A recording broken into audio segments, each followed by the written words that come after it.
স্বাগত ডেডলাইন ঢাকায়। আপনাদের সাথে আছে আমি অনুপম দেব। যানজটের কারণে ঢাকাবাসীর বিড়ম্বনার শেষ নেই। গণপরিবহন সংকটও নিত্যদিনের সমস্যা। হালে আবার বাস ভাড়া নিয়ে নৈরাজ্যের নতুন নতুন অভিযোগ আসছে। সিএনজি চালিত অটোরিকশায় অবশ্য আগে থেকেই চালকের মতিগতি মতো ভাড়া গুনতে হচ্ছে যাত্রীদের। ভাড়ায় শৃঙ্খলা আনার প্রশাসনিক অভিযান এখন পর্যন্ত তেমন কোনো সুফল দেয়নি যাত্রীদের, তাই কর্তা ব্যক্তিদের হুঁশিয়ারিতেও সেভাবে আশার বাণী পাচ্ছে না নগরবাসী। এইসব নিয়ে কথা হবে আজকের ডেডলাইন ঢাকায়। আজ আমাদের সাথে স্টুডিওতে যোগ দিয়েছেন ঢাকা সড়ক পরিবহন সমিতির সভাপতি হাজী আবুল কালাম এবং বাংলাদেশ যাত্রী কল্যাণ সমিতির মহাসচিব মোজাম্মেল হক চৌধুরী। আর কিছুক্ষণের মধ্যে আমাদের সাথে যোগ দেবেন সিনিয়র সাংবাদিক আবু সাইদ খান। স্বাগত আপনাদের আমাদের সাথে স্টুডিওতে যোগ দেওয়ার জন্য। আমরা বিশেষ করে রাজধানীতে আমরা প্রায় এক ধরনের অভিযোগ শুনি, পাল্টা অভিযোগও শুনি যাত্রীদের এবং যারা বাস মালিক আছেন বা অন্যান্য পরিবহনের সিএনজি চালিত অটোরিকশা সবকিছু নিয়ে কিন্তু এক ধরনের আমরা কোনো একটা প্রক্রিয়ার মধ্যে যেন এখনো আসতে পারছি না। সেই ক্ষেত্রে আমরা একটা সরকারের উদ্যোগ দেখছি যে একটা সিএনজি অটোরিকশা নিয়ে তারা এক ধরনের প্রক্রিয়ার মধ্যেই আসছেন বলতে গেলে। রোববার থেকে চালু হচ্ছে মিটারে ভাড়া নিতে হবে। যদিও মিটার ছিল আগে, কেউ মানত না, সেটা এখন থেকে মানতে হবে। বাসের যেরকম প্রতিবারই গ্যাসের ভাড়া বা যন্ত্রাংশের ভাড়া বাড়ার পরে আমরা দেখি যে একটা ভাড়া ঠিক করে দেওয়া হয়, কিন্তু সেটারও সুফল পাওয়া যায় নাই। এখন আমরা কি মনে করছি, আসলে যাত্রীরা কি মনে করছেন বা বাস মালিক চালক শ্রমিকরা কি মনে করছেন সেটি আমরা পরে আলোচনা করব। আমরা কি মনে করছি যে 1 তারিখ থেকে এটাকে আসলে কার্যকর করা সম্ভব হবে? প্রথমে যদি আপনাকে দিয়ে শুরু করি। ধন্যবাদ আপনাকে, ধন্যবাদ আমাদের সকল দর্শক শ্রোতাকে। আসলে আমাদের যে 1 তারিখ থেকে যেটা সিএনজির ভাড়া বৃদ্ধির কথা, এটা এর জন্য মিটারের জন্য ওদের মিটার অনুসারে যেতে যায়, এই জন্য একটু ডিলে হয়েছে। কথা হয়েছিল যে এই সময়ের মধ্যে সবাই মিটার সংযোজন করে নেবেন। এর আগেও কিন্তু মিটার পদ্ধতিটা চালু ছিল, কিন্তু এটা চালু করার পরেও বারবার এটা মুখ থুবড়ে পড়ছে। এটা অ্যাকচুয়ালি সত্য কথা হলো যেটা, যে এটা কাজ করে নেই এবং ভাড়া ওদের চালকদের ইচ্ছা মতো যা চায় ইচ্ছা মতো যাবে। নিয়মটা হলো যে আপনি অটোরিকশায় উঠবেন, তার মিটার থাকবে এবং আপনি যে ডেস্টিনেশন যাবেন সেই ডেস্টিনেশনে আপনাকে পৌঁছাই দিতে হবে। আর প্র্যাকটিক্যাল অবস্থা হইল যে চালককে আপনি জিজ্ঞেস করবেন উঠতে চাবেন, ওঠার আগেই বলবে যে আপনি কোথায় যাবেন। মানে ভাড়া পছন্দ হলে এবং ডেস্টিনেশন পছন্দ হলে তারপরে পছন্দ হলে যাবে। এই যে জিনিসটা, এই জিনিসটার থেকে আমাদেরকে বেরিয়ে আসতে হবে। হ্যাঁ, কিন্তু সেটা কি সম্ভব? এটা বেরিয়ে আসা সম্ভব যদি আমার এনফোর্সিং যারা আছে, বিআরটিএ, তো এটার লাইসেন্সিং অথরিটি এবং তাদেরও মোবাইল টিম আছে, তাদেরও মোবাইল কোড আছে, তারাও দেখে। এবং ল এনফোর্সিং এজেন্সি যারা আছে, বিশেষ করে ট্রাফিক ডিভিশনের সামনে দিয়ে, ট্রাফিকের সামনে দিয়ে তো সব যাচ্ছে। যাওয়ার পরে সবগুলি দেখতে হবে যে মিটার অ্যাক্টিভ কিনা। কিন্তু সেটা তো সবসময় বলা হয়, অ্যাক্টিভ কিনা না, এখন অভিযানও কিন্তু চলে না। অ্যাক্টিভ কিনা, যখনই অ্যাক্টিভ না থাকে তখন কিন্তু ওই অ্যাক্টিভ যদি না থাকে আপনার, তাইলে দেখা যায় কি অনেক সময় ওই প্যাসেঞ্জারকে কনভিন্স করে ওই ড্রাইভার যে যদি পুলিশে ধরে বলবেন মিটারে আমাকে একটু সেভ করে নিয়েন, এই কথা বলে নিয়ে যায়। কিন্তু এইটা আমাদেরও সচেতন হইতে হবে, যাত্রীদেরও সচেতন হইতে হবে, যাতে মিটারটা এফেক্টিভ করা যায়। আপনি তাহলে মনে করছেন যে 1 তারিখ থেকে সেটা করা সম্ভব যদি আইন শৃঙ্খলা বাহিনী তৎপর থাকে? আমি আপনার কথা একটু শুনতে চাই যে আপনি কি মনে করছেন যে আসলেই কি সম্ভব, নাকি আগে বারবার যেরকম বলা হতো সেরকমই এটাও মুখ থুবড়ে পড়ার সম্ভাবনা রয়েছে? আপনি জানেন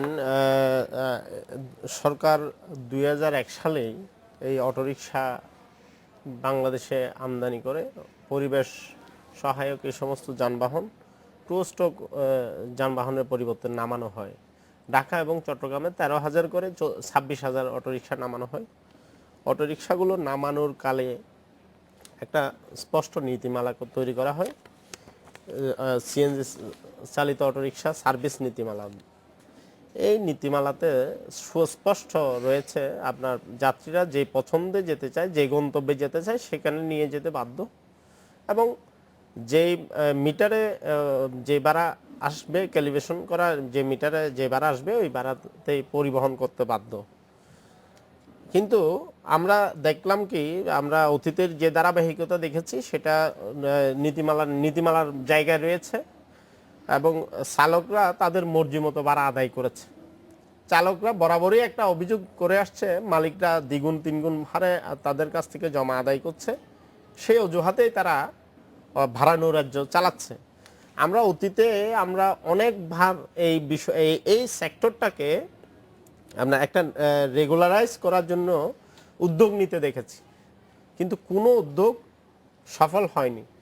সেই অতীতের ধারাবাহিকতা যদি আমরা বলতে যাই, তাহলে এইবারও যে হবে তার কোনো লক্ষণ কিন্তু আমরা ইতিমধ্যে কিন্তু প্রকাশ পাচ্ছি না। মালিকরা কতটুকু জমা নিতে পারবেন সেটাও তো নির্দিষ্ট করে দেয়া আছে, তাহলে মালিকদের বিরুদ্ধে কোনো ব্যবস্থা নেওয়া হচ্ছে না কেন? এখন মালিকদের বিরুদ্ধে কেন ব্যবস্থা নিচ্ছেন না সেটা সরকারের পক্ষ থেকে, সরকারের কনসার্ন যে ডিপার্টমেন্টগুলো আছে তারাই বলবেন। কেন আপনারা তো এগুলো তুলে ধরেছেন, কেন? হ্যাঁ, তাদের বক্তব্য কি ছিল? আমরা এটা তুলে ধরেছি। আমরা যখন এটার ভাড়া এবং লাইফ বাড়ানোর প্রশ্ন আসছে, তখন আমরা সড়ক পরিবহন সেতু মন্ত্রী মহোদয়কে আমরা একটা স্মারকলিপি দিয়ে বলেছিলাম এটার জন্য একটা গণশুনানির ব্যবস্থা করা হোক। এটা মালিক পক্ষ আছেন এবং এখানে আমরা যারা যাত্রী পক্ষ আছি, চালক পক্ষ আছে, সবাইকে নিয়ে আমরা 2014 সালের 18 তারিখ, মের 18 তারিখে একটা স্মারকলিপি দিয়েছি। এখানে আমরা বলেছি তারা একটা অটোরিকশা 1,57,500 টাকায় কিনেছে, এটাতে এই 13 বছরে প্রায় 1 কোটি টাকার বেশি মুনাফা আয় করেছে। এই ভাড়া নৈরাজ্য সৃষ্টিকারী এই গণপরিবহনটাকে, যাত্রী হয়রানি সৃষ্টিকারী এই গণপরিবহনটাকে বারবার নানা ধরনের সুযোগ সুবিধা সরকারের পক্ষ থেকে দেওয়া হচ্ছে। এই পর্যন্ত 3বার তাদের ইকোনমিক লাইফ বাড়ায় দেওয়া হয়েছে এবং তিনবার ভাড়া বাড়িয়ে দেওয়া হয়েছে। অর্থাৎ যাবতীয় রাষ্ট্রীয় যে সমস্ত সুযোগ সুবিধা এগুলো তারাই পাচ্ছে, কিন্তু পাওয়ার পরেও যাত্রীরা যারা সেই সেবাটা পান তারা পাচ্ছেন না। কালের কণ্ঠের একটা প্রতিবেদন, এটা হলো 4 সেপ্টেম্বর, এখানে আছে যাত্রী ছাড়া সবার লাভ। এটাতে হয়েছে যাত্রীর কোনো লাভ হয়নি, আর অন্য পক্ষ যারা আছেন তাদের সবার লাভ হয়েছে। আচ্ছা, অন্যান্য পক্ষের লোকজন আমাদের সাথেই আছেন, আমরা আপনার কাছ থেকে একটু জানতে চাই যে সব জায়গায় কিন্তু এই ধরনের অভিযোগ আসে, এবং আমি নিজেও একজন যাত্রী, সুতরাং আমি নিজেও কিন্তু এই জিনিসটাই দেখেছি যে যখনই ভাড়ার ব্যাপারে কোনো চালকের সাথে কথা বলা হয়, চালকরা কিন্তু খুব সহজেই বলে দেন যে মালিকদের আমার দিন শেষে এত টাকা জমা দিতে হবে, এবং এটা যেটা সরকারের নির্ধারিত সেটার চেয়ে অনেক বেশি। এই জিনিসটা কেন হচ্ছে আসলে দেখুন, আমি বাস ট্রাক এই দুইটার মালিক, বাস মিনি বাস ট্রাক।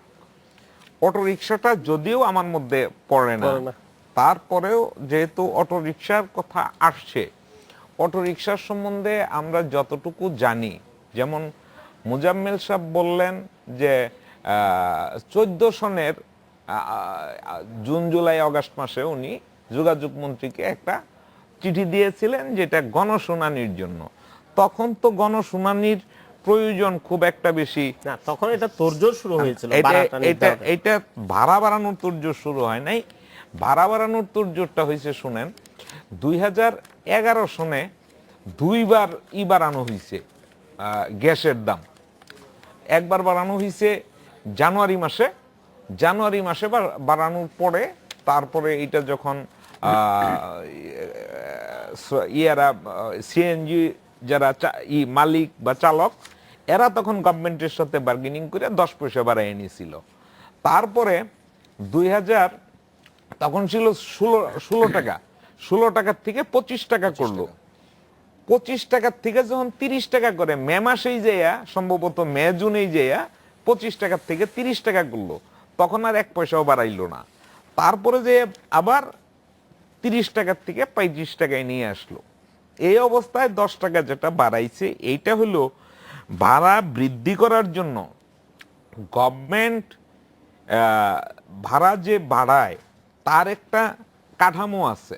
যেমন আপনার কনজিউমার অ্যাসোসিয়েশন, এরপরে আপনার ওই মানে সব পক্ষের লোকজন সব নিয়ে। পক্ষের লোকজন নিয়ে সিএনজি অটোরিকশার এটা- ভাড়া নির্ধারণ কমিটিতে কনজিউমার অ্যাসোসিয়েশন নাই। না এটা নিয়েও কিন্তু একটু প্রশ্ন না আছে না, যে এখানে আসলে সিএনজি অটোরিকশার ভাড়া নির্ধারণের যে কমিটি, ওই কমিটিতে কনজিউমার তবে একটু অ্যাসোসিয়েশন একটু সমস্যা আছে এই জায়গায়, সেটা হচ্ছে যে তারাও আবার অভিযোগ করেন যে যেই জায়গায় গণশুনানিটা হয় সেই কমিটিতে বা সেখানে যারা উপস্থিত থাকেন সেখানে ভোক্তাদের পক্ষে যারা থাকেন তারা এত বেশি দুর্বল থাকেন যে তাদের কথাটা না, এখানে আসলে এই প্রতিষ্ঠিত করতে কমিটিতে পারেন না। নাই। বাসের ভাড়া আমরা এই বিষয়ে নির্ধারণে আলোচনা করছি, একজন আমরা আছেন। ছোট একটা বিরতি নিয়ে এসে আলোচনা বাসের করছি। ভাড়া নির্ধারণে কনজিউমারের ছোট একটা বিরতি নিয়ে ফিরছি, ফিরে এসে আরো আলোচনা হবে।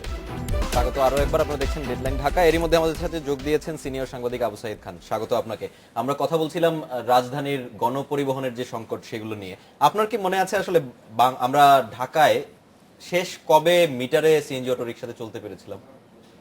না, কখনো পারিনি।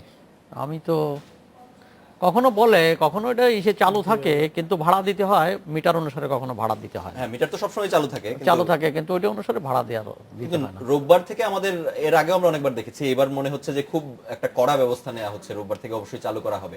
আপনার কি মনে হচ্ছে সেটা চালু না করা হলে তো সম্ভব? ভালো, কিন্তু আমরা তো ভরসা পাই না, কেন অতীত অভিজ্ঞতা তো আমাদেরকে ভরসা দেয় না, এবং সেই ধরনের কোনো আশা দেখি না। এবং শেষ পর্যন্ত শেষ বিচারে হচ্ছে মালিক শ্রমিক, অর্থাৎ মালিক চালকরা যে সিদ্ধান্ত গ্রহণ করে সেটাই বাস্তবায়িত হয়। যেমন আমরা দেখি যেখানে অঙ্কের হিসাব অনুসারে 2 টাকা ভাড়া বাড়ার কথা, সেখানে 4 টাকা বাড়ানো হয়, আর আদায় করা হয় 8 টাকা। এটা নিয়ে বিতণ্ড হয়, এমনকি কখনো কখনো যাত্রীদের সঙ্গে হাতাহাতি হয়, কিন্তু শেষ পর্যন্ত ওই 8 টাকাই বহাল থেকে যায়। এটা একটা রেওয়াজ হয়ে দাঁড়িয়েছে। এবং এখানে যেমন অটোরিকশার, সেখানে চালকদের সিদ্ধান্তই শেষ। তাকে যদি বলা হয় যে ওখানে যাবেন, সে যদি বলে যাব না, যদি বলে 200 টাকা, 200 টাকাই ঠিক, 250 টাকা ঠিক, এখানে কোনো নিয়ম নীতি এখানে কাজ করে না। এটা হচ্ছে বাস্তব। এই দিক দিয়ে বিচার করলে যাত্রীরা হচ্ছে অসহায় এবং জিম্মি। আমরা জিম্মি হয়ে পড়েছি এবং প্রতিনিয়তই নাজেহাল হচ্ছে। আমরা কথা শুনছিলাম সিএনজি অটো রিকশা নিয়ে, বিরতির কথা বলছিলেন। আপনি বলছিলেন যে আপনি বাস এবং ট্রাক এগুলো আসলে দেখেন। বাসের কথা যদি আমরা বলি, এর আগে যতবারই বাসের ভাড়া বৃদ্ধির বিষয়ে কথা উঠেছে, আমরা সর্বশেষ যেটা দেখলাম যে চালকদের বিরুদ্ধে ব্যবস্থা নেওয়ার কারণে ভ্রাম্যমাণ আদালত ব্যবস্থা নিয়েছিল, সেই জন্য পুরো রাজধানী অচল করে দেওয়া হলো। তাহলে এইরকম যদি করা হয় আসলে, তাহলে আইন শৃঙ্খলা পরিস্থিতির কথা যেটা আপনি বলছিলেন সেটা কি রক্ষা করা সম্ভব হবে? না, এরকম মানে এই নিশ্চয়তা কি দেওয়া সম্ভব হবে যে সিএনজি অটোরিকশা ভাড়ায় মিটারে না চললে তাদেরকে গ্রেপ্তার করা হলে বা শাস্তি দেওয়া হলে মালিকরা আন্দোলনে নামবেন না? আমি আমি একটু বলে নেই, যেটা আপনি বলছিলেন যে একটা চালককে আইনি প্রক্রিয়ায় সাজা দেওয়া হয়েছে, আগারগাঁয়ের এখানে আইনি প্রক্রিয়া সাজা দেওয়া হয়েছে। ওখানে 7-8টা গাড়ি, ওইটা দেখে এইটার মধ্যে একটু সমস্যা হয়েছিল, যেটা হইলো যে ম্যাজিস্ট্রেট তাকে সাজা দিছে, কিন্তু উপস্থিত যে পুলিশ ছিল, ড্রাইভার এবং কন্ট্রাক্টরে, উপস্থিত পুলিশে যাদেরকে সাজা দিছে তাদেরকে কিছু মাইর দৌড় করছে। এই মাইর দৌড়ের জন্য পরিস্থিতিটার সৃষ্টি হয়েছিল। এই ইনফরমেশনটা আমরা পাওয়ার পরে আমরা কিন্তু তৎক্ষণাৎ ওখানে যাই, তাৎক্ষণিকভাবে আমরা শ্রমিকদের সাথে কথা বইলা, প্রশাসনের সাথে কথা বইলা আমরা অ্যাজ আর্লি অ্যাজ পসিবল আমরা চালু করছি। এখন ভাড়া বৃদ্ধির যে বিষয়টা, ভাড়া বৃদ্ধির বিষয়টা দেখেন, সব লোক কিন্তু সমান না। সব বাসেই যে ভাড়া এখনো যে সব একবারে ইয়াতে চলে আসছে, সম্পূর্ণ রেগুলারাইজ হয়ে গেছে, এটা কিন্তু না। দেখুন, গতকালকে একটা কোম্পানি আছে সেফটি ট্রান্সপোর্ট ঢাকা সিটিতে। এই সেফটি ট্রান্সপোর্টে আমরা গতকালকে সমস্ত গাড়ি বন্ধ করে দিয়েছিলাম সমিতির পক্ষের থেকে, কারণ আমরা সমিতির থেকে 5টা ভিজিলেন্স টিম কাজ করতেছি। এই 5টা ভিজিলেন্স টিমের যে মনিটর করতেছে আমাদের বাংলাদেশ পরিবহন সমিতির মহাসচিব খন্দকার এনায়েত নিজে। তো 5টা টিমের আমরা সার্ভেতে দেখলাম যে এই সেফটি পরিবহনটা এইটা মাত্রা অতিরিক্ত ভাড়া নিচ্ছে। এবং ওই যে স্যার যে কথাটা বললো যে আগে গাড়ির ভিতরে হাতাহাতি হইতো, এখন কিন্তু গাড়ির ভিতরে হাতাহাতি হয় না, কারণ টিকিটটা এখন আগেই কিনে নিতে হয়। তো যার জন্য সব গাড়িতে কিন্তু নিতে হয় না, না, মানে খুবই অল্প সংখ্যক গাড়ির কথা বলছেন আপনি। আচ্ছা, তারপরে সেফটি পরিবহন কিন্তু গতকালকে আমরা বন্ধ করে দিছি। তারা তারপরে বিকালের দিকে এসে সমিতির সাথে কথা বলে আন্ডারটেকিং দিছে যে আমরা আর এই ধরনের করব না। আচ্ছা, আমি একটু সহযোগিতা করি আপনাকে। এখন হলো যে টিকিটটা কিনে উঠতে হয়, সেই সিস্টেমগুলো যখন ভাড়া বাড়ানোর ব্যাপারটা থাকে, তখন তারা বলে যে না, গাড়ির ভিতরে টিকিট দেওয়া হবে। এই হচ্ছে ব্যাপারটা। এইটা স্যার আমি আপনার সাথে না, আমরা যদি আলোচনা একটু এগিয়ে নিতে চাই তাহলে আরো অনেক ধরনের অভিযোগ আছে, যেমন ধরেন সিটিং সার্ভিস নামে বাংলাদেশে বিশেষ করে ঢাকায় এক ধরনের সার্ভিস চলছে, যেটা আসলে এখন কোথাও সিটিং দেখা যায় না। এটা আমি আপনাকে কিন্তু সেটার কারণে কিন্তু ভাড়া বেশি নেওয়া হচ্ছে। আরেকটু আগে আমি আপনাকে আরেকটু আগে দিই। এই সিটিং সার্ভিস নিয়ে বসতে গেলে যাত্রীদের কাছ থেকে বিভিন্ন পত্রিকায়, বিভিন্ন আপনার মিডিয়ায় আমরা যখন কথা বলি তখন কিন্তু আমাদের বলে সিটিং সার্ভিসের নামে যে এটা চিটিং সার্ভিস। সেটাকে আপনি স্বীকার করেন? না, এটা আমাদের তো বলে তো, আপনি স্বীকার করেন কিনা এটা আমাদের শুনতে হয়, তো এই কথা আমাদের শুনতে হয়। আসলে স্ট্যান্ডিং এর কোনো ঠিক বাড়া তো ইয়া করা হয় না। আমার কথাটা শেষ, ইন্টারাপ্ট পরে কইরেন, আগে আমারটা শুনুন। ঠিক আছে। আমি আমাদের এই ধরনের কথাবার্তা বলে আমাদেরকে মানুষে, আমরা ব্যবসা করতে আসি, বিনিয়োগ করছি, ব্যবসা করব কিন্তু আমাদের সম্বন্ধে আমাদেরও তো ছেলে মেয়ে আছে, তাদেরকেও বিয়ে শাদী দিতে হবে। কিন্তু মানুষের পারসেপশন যদি আমাদের প্রতি এরকম থাকে, তাহলে এটা কারো জন্যই কিন্তু আমার জন্য ভালো না, কোনো পরিবহন ব্যবসায়ীর জন্য ভালো না। যার জন্য আমরা এই ব্যাপারে ইতিমধ্যে সমিতিগতভাবে আমরা 3টা বৈঠক করছি। আমরা ডিসিশন নিছি এই চিটিং সার্ভিস এগুলি থাকবে না, এগুলি আমরা বন্ধ করে দিব, সবই নরমাল সার্ভিস হবে একদম উইদিন শর্ট টাইম। আমরা এগুলিরে নরমাল সার্ভিস করে দিব, এইগুলি আর করতে দিব না। এই ফাঁকিবাজি যারা, এইটা একটা ফাঁকিবাজির আছে, এটা ফাঁকিবাজি। আমি সত্য কথা যেটা বলতেছি, ফাঁকিবাজি, বেশি টাকা নেওয়ার জন্য। আর সবচেয়ে বড় কথা হইলো, আপনি দেখেন 3 বছর পরে 10 পয়সা ভাড়া বৃদ্ধি পেয়েছে। 3 বছর পরে কিন্তু ডিজেলের দাম ওই যে 2বার বাড়ছে, আমি কথাটা বললাম না, 2বার বাড়ছে, 10 পয়সা ভাড়া বাড়ছে। এই 10 পয়সা ভাড়া বাড়ছে, গভর্নমেন্ট বাড়াইছে, আমরা এটা মাইনে নিছি। ভাড়া বাড়ানোর যে কস্টিং কমিটি আছে, এটাতে গভর্নমেন্ট কাকে রাখবে, কাকে রাখবে না, কাকে ডাকে নাই, সেটার জন্য তো আমরা রেসপন্সিবিলিটি বা আমরা দায় নিতে পারি না। মানুষে এই যে বলে যে আমরা মালিকরা আর শ্রমিকরা সিন্ডিকেট করে, অনেক সময় বলে অনেকে সিন্ডিকেট করে, প্রেসারাইজ করে গভর্নমেন্ট। আমরা এই বিষয়ে একটু ওনার বক্তব্য শুনে আসি, মোজাম্মেল হক চৌধুরীর বক্তব্য। আমরা আপনাকে, আমার কাছে কিছু টিকিট আছে এখানে, আপনি দেখবেন এই যে এটার নাম স্বাধীন এক্সপ্রেস প্রাইভেট লিমিটেড। এটাতে মিরপুর, গুলিস্তান, মিরপুর, আপনি যে কোনো জায়গাতে যান এবং যে কোনো পথে নামেন 30 টাকা ভাড়া প্রিন্টেড।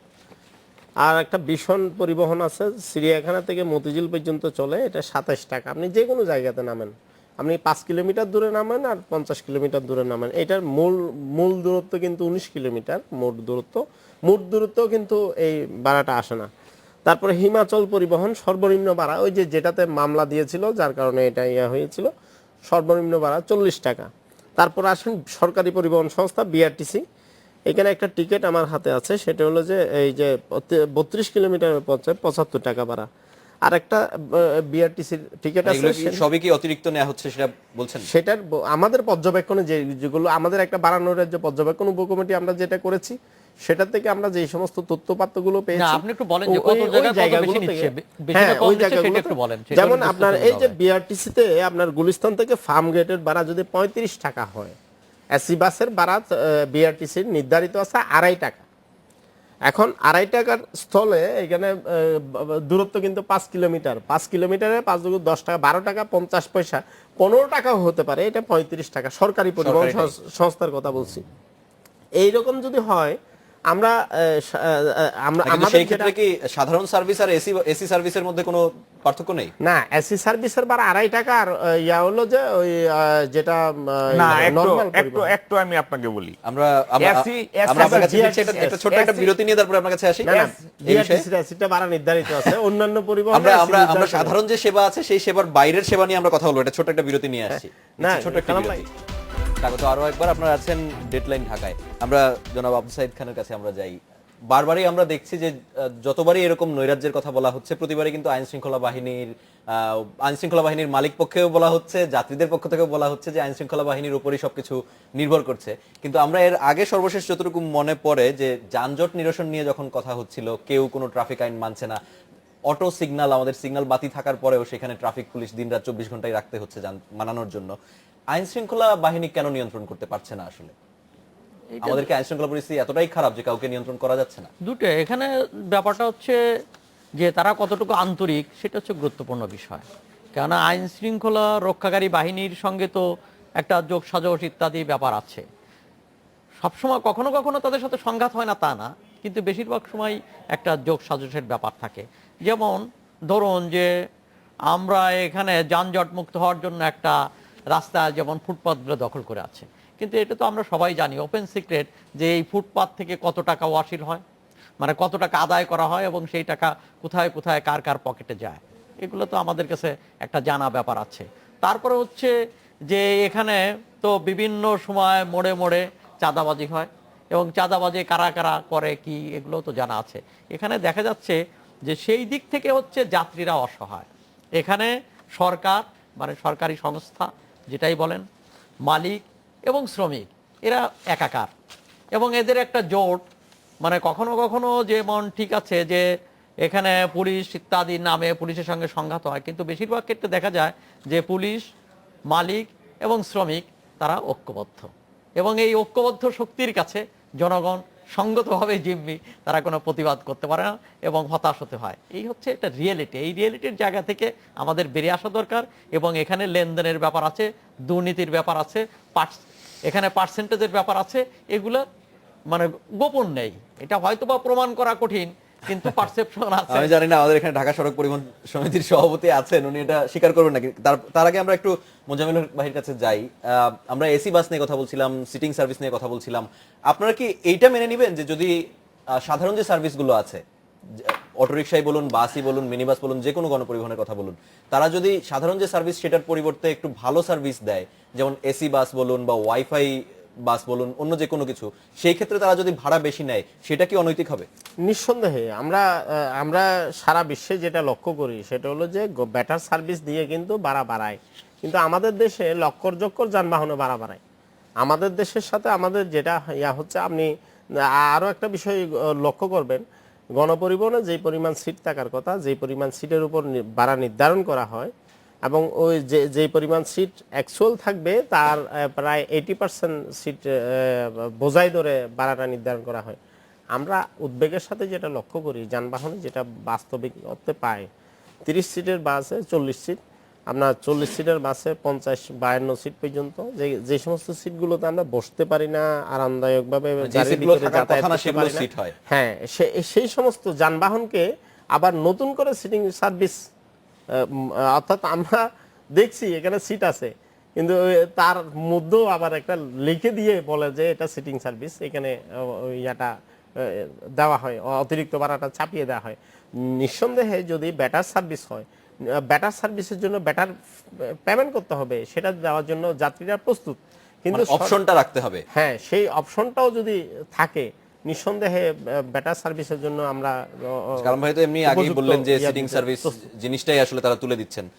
আমি জনাব আবু সাইদ খানের যে অভিযোগটা ছিল, সেই অভিযোগ বিষয়ে একটু জানতে চাই, যে শুধু ওনার অভিযোগ না, এটা একটা পাবলিক পারসেপশনও আছে এরকম, যে মালিক শ্রমিকদের সাথে আসলে আইন শৃঙ্খলা বাহিনীর এক ধরনের আতাত আছে, যদি না থাকে তাহলে আসলে এই জিনিসটা বন্ধ না হওয়ার কোনো কারণ নেই। আমি একটা কথা বলি, আমাদের আবু সাইদ ভাই সম্মানী, খুবই সম্মানী লোক, এবং আমি ওনার স্পষ্ট কথা বিভিন্ন সময় শুনি, ওনার লেখাও দেখি, আমার ভালো লাগে সাইদ ভাই অনেক সময় স্পষ্ট কথা বলে, এবং অপ্রিয় হইলেও উনি কিন্তু বলে, এর জন্য আমি সাইদ ভাইকে ধন্যবাদ জানাই। আসলে গণপরিবহন সাইদ ভাই কিন্তু কথাটা বলছে ছোট্ট করে, গণপরিবহন কিন্তু অনেক বড় জিনিস। গণপরিবহনে আমার ঢাকা শহরেই যদি ধরেন, ঢাকা শহরের আপনার এখন 2.25 কোটি লোকের বসবাস, কেউ বলে 2 কোটি, কিন্তু নট লেস দেন 2.25 কোটি। তো 2.25 কোটি লোক, আর যখন মেয়র হানিফ সাহেব ইলেকশন করছিলেন, তখনও আমি এই মহাখালী বাস টার্মিনালেরই ছিলাম, বাংলাদেশ সড়ক পরিবহন সমিতির ট্রেজারার ছিলাম। তখন আমাদের কাছে যে হিসাব ছিল, ঢাকা শহরে 7,500-র উপরে গাড়ি চলত। এখন জনসংখ্যা বাড়ছে, কিন্তু গাড়ি রিডিউস হয়ে আসছে 4,000। কিন্তু অভিযোগ তো হলো এই 4000 সেই মেয়র হানিফের সময় যে 4000 চলতো সেগুলোই, নতুন না কোনো গাড়ি না নাই। না না না, মেয়র হানিফের সময় চলতো 7,500, 7,500 থেকে কই মেয়া বর্তমানে চলতেছে 4,000।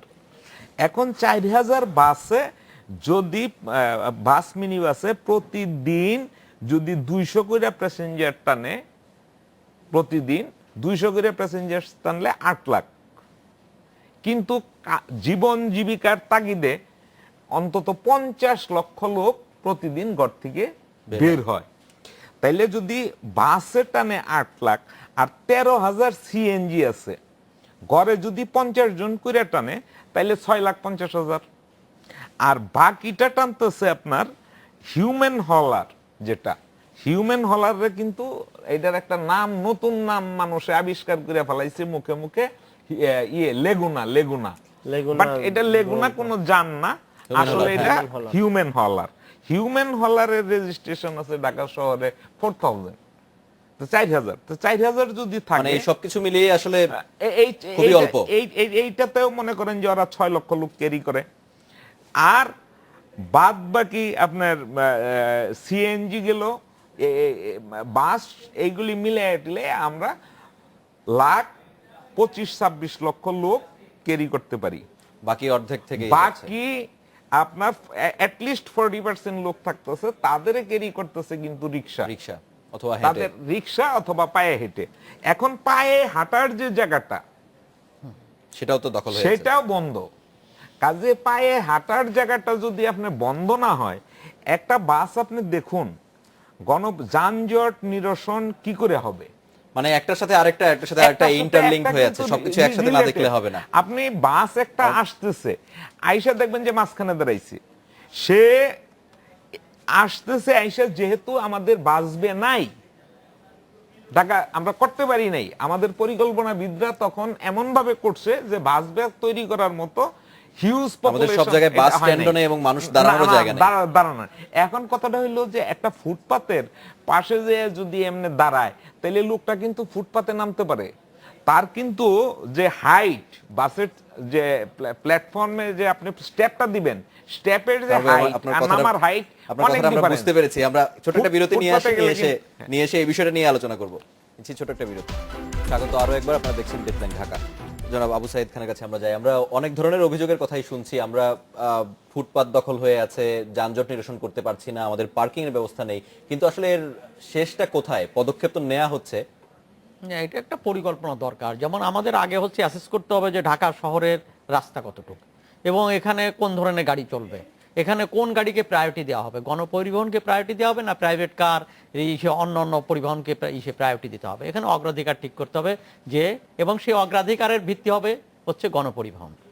এইটা একটা ঠিক করা দরকার, এবং কত গণপরিবহন চলতে পারে এবং সেইগুলো চলার ক্ষেত্রে একটা সিস্টেম আনার দরকার, যে সেটা কিভাবে চলবে। অনেকগুলো পরিকল্পনা তারাও এটা নিয়ে এক্সারসাইজ করেছে, যে লাইন ধরে গাড়ি চলবে, ওই গাড়ি আর ব্যাক করবে না, এই ধরনের, এবং এটা চক্র আকারে ঘুরে আসবে, এই ধরনের বহুত পরিকল্পনা আছে, যেটা যেটা এখানে আলোচনা মানে অনেক সময়ের ব্যাপার।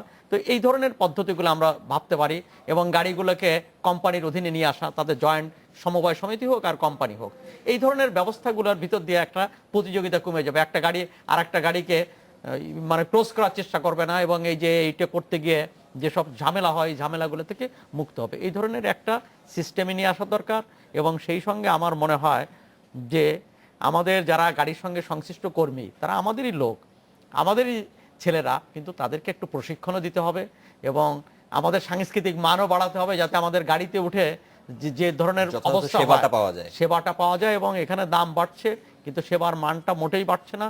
এখানে যানজট মুক্ত হওয়া দরকার, ফুটপাথগুলোকে মুক্ত হওয়া দরকার, এবং এই ব্যাপারে এবং একটা সামগ্রিক পরিচালনা দরকার। আমি একটা ধন্যবাদ জানাই যে মালিক পক্ষ কখনো রাস্তায় নামে নেই। আমি তাদের ধন্যবাদ জানাচ্ছি। এই প্রথম মালিক পক্ষ অভিযোগটাকে স্বীকার করছেন, যেন উনি স্বীকার করছেন, এবং তারা রাস্তায় নামে এটা মোকাবেলা করার চেষ্টা করছে। যদিও শ্রমিকরা মালিকদের ইঙ্গিত ছাড়া, যে গাড়িতে মালিকদের নির্দেশনা ছাড়া তারা কিন্তু ভাড়া বাড়াতে পারে না, এবং টাকাটা তো আর তাদের পকেটে যায় না, মালিকদের পকেটেই যায়। তো সেই সব ব্যাপারগুলো দরকার। আর এখানে এই ধরনের একটা সিস্টেমও দরকার, এবং শ্রমিকদেরকেও যেটা ব্যাপার হলো যে শ্রমিকদেরকেও জোর করে টাকা আদায় করে দিয়ে বেতন নিতে হয়, এমনও ব্যাপার আছে। শ্রমিকদের ও নিশ্চয়তা দরকার, তার চাকরির নিশ্চয়তা দরকার, তার নিয়োগপত্র দরকার, এই পুরোটাই ধরনের একটা সিস্টেমের একটা মধ্যে সিস্টেমের নিয়ে আসার ভিতর জন্য। দরকার। আমরা এই সামগ্রিক একটা পরিকল্পনার ভিতর দিয়ে অবস্থার আমরা উন্নতি খুব হতে পারে। সংক্ষেপে মোজাম্মেল ভাইয়ের কাছে জানতে চাইবো যে আপনি কোন আসলে- আশার আলো দেখছেন? আসলে এখানে আমরা একেবারে সংক্ষেপে। আশার আলো যদি দেখতে হয়, এটা দ্রুত একটা আমরা মনে করি দ্রুত এই যে গণপরিবহনের ভয়াবহ সংকট, এখান থেকে যদি আমরা সরকারের পক্ষ থেকে কার্যকর কোনো উদ্যোগ নেওয়া না হয়, তাহলে কিন্তু আমরা আশার আলো দেখছি না। কারণ সরকার যে সমস্ত উদ্যোগগুলো ইতিমধ্যে নিয়েছে, এগুলো অনেক সময় সাপেক্ষ বিষয়, কিন্তু আমরা চাই জরুরি ভিত্তিতে গণপরিবহনের সংকট মোকাবেলায় একটা মাস্টার প্ল্যানের মতো একটা ব্যবস্থা নিক। অন্যথায় এই যে এই নগরীতে প্রতিদিন আমরা জীবনযাত্রার সংগ্রামে যেভাবে যাত্রীদের অর্থ অপচয় ঘটছে, সময়ের অপচয় ঘটছে, এই যে যানজটে প্রায় 20,000 কোটি টাকা প্রতি বছর আমরা লস দিচ্ছি, যেটা জিডিপির একটা বিশাল বড় অঙ্ক এই জায়গাতে। আর অন্য জায়গাতে আমরা যে এই যে মালিক পক্ষকে আমরাও ধন্যবাদ জানাতে চাই। এইবারের প্রথম আমরা দেখলাম তারা অনেকগুলো অতিরিক্ত ভাড়া আদায়ের টিকিট জব্দ করেছে, অনেকগুলো গণপরিবহনের বিরুদ্ধে তারা ব্যবস্থা নিয়েছে, এবং আমরা মনে করব আমরা যাত্রী, মালিক এবং সরকার সকলে মিলে আমরা আগামী দিনে একটা সুন্দর গণপরিবহন ব্যবস্থা নিঃসন্দেহে গড়ে আমরাও তুলব। আশা করছি, এটাই কারণ এখানে আশা করছি। সব পক্ষের লোকজনই আসলে আছেন, আমরাও সবাই কোনো না কোনো ভাবে ভোক্তা। আমরা আশা করব এবং দেখতে পাবো আসলে রোববার থেকে কি হতে যাচ্ছে। আপনাদের সবাইকে অনেক ধন্যবাদ আমাদের সাথে যোগ দেওয়ার জন্য। এই ছিল আজকের ডেডলাইন ঢাকায়। দেখা হবে আগামী শুক্রবার এই সময়ে। ভালো থাকুন, সুস্থ থাকুন, শুভরাত্রি।